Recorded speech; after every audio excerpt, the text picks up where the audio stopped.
The moment that you want to understand anything at an atomic level, as non-intuitive as it is, at that moment you can only make progress with quantum mechanics.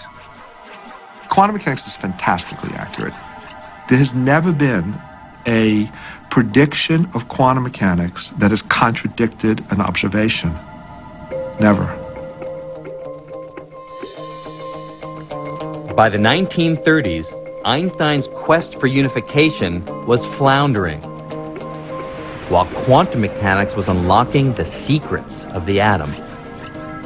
Scientists found that gravity and electromagnetism are not the only forces ruling the universe.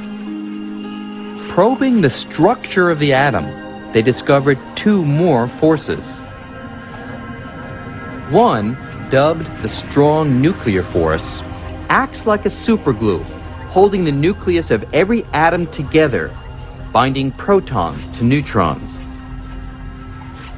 And the other, called the weak nuclear force, allows neutrons to turn into protons, giving off radiation in the process. At the quantum level, the force we're most familiar with, gravity, was completely overshadowed by electromagnetism and these two new forces. Now, the strong and weak forces may seem obscure, but in one sense at least, we're all very much aware of their power. At 5:29 on the morning of July 16, 1945, that power was revealed by an act that would change the course of history. In the middle of the desert in New Mexico, at the top of a steel tower, about 100 feet above the top of this monument, the first atomic bomb was detonated. It was only about 5 feet across, but that bomb packed a punch equivalent to about 20,000 tons of TNT.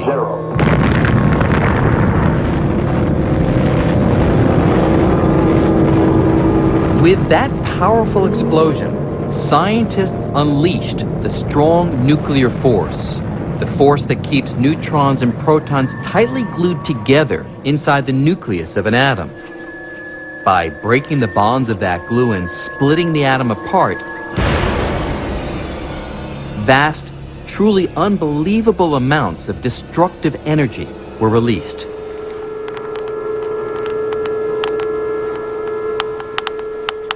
We can still detect remnants of that explosion through the other nuclear force, the weak nuclear force, because it's responsible for radioactivity. And today, more than 50 years later, the radiation levels around here are still about 10 times higher than normal. So, although in comparison to electromagnetism and gravity, the nuclear forces act over very small scales, their impact on everyday life is every bit as profound. But what about gravity? Einstein's general relativity. Where does that fit in at the quantum level?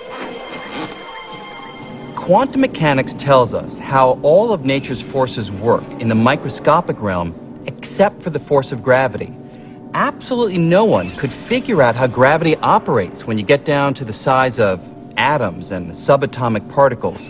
That is, no one could figure out how to put general relativity and quantum mechanics together into one package. For decades, every attempt to describe the force of gravity in the same language as the other forces, the language of quantum mechanics, has met with disaster. You try to put those two pieces of mathematics together, they do not coexist peacefully. You get answers that the probabilities of the event you're looking at are infinite. Nonsense. It's not profound. It's just nonsense. It's very ironic because it was the first force to actually be understood in some decent quantitative way, but it still remains split off and very different from the other ones. The laws of nature are supposed to apply everywhere. So if Einstein's laws are supposed to apply everywhere, and the laws of quantum mechanics are supposed to apply everywhere, well, you can't have two separate everywheres.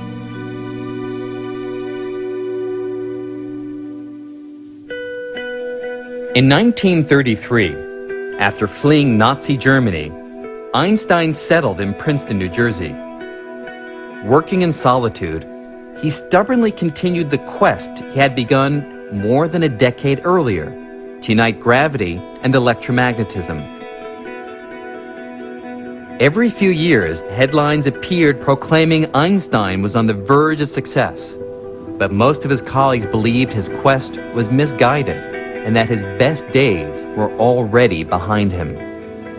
Einstein in his later years got rather detached from the work of physics in general and stopped reading people's papers.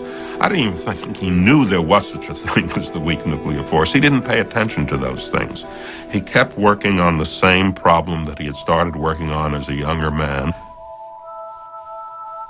When the community of theoretical physicists begin to probe the atom, Einstein very definitely gets left out of the picture. He, in some sense, chooses not to look at the physics coming from these experiments. That means that the laws of quantum mechanics play no role in his sort of further investigations. He's thought to be this doddering, sympathetic old figure who led an earlier revolution but somehow fell out of it. It is as if a general who was a master of horse cavalry, who has achieved great things as the commander at the beginning of the First World War, would try to bring mounted cavalry into play against the barbed wire trenches and machine guns of the other side. Albert Einstein died on April 18th, 1955. And for many years, it seemed that Einstein's dream of unifying the forces in a single theory died with him. So the quest for unification becomes a backwater of physics. By the time of Einstein's death in the 50s, almost no serious physicists are engaged in this quest for unification.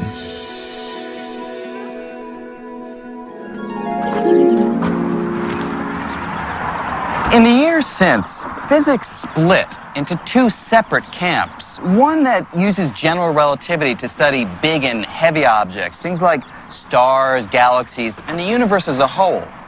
And another that uses quantum mechanics to study the tiniest of objects like atoms and particles. This has kind of been like having two families that just cannot get along and never talk to each other, living under the same roof. There just seemed to be no way to combine quantum mechanics and general relativity in a single theory that could describe the universe on all scales.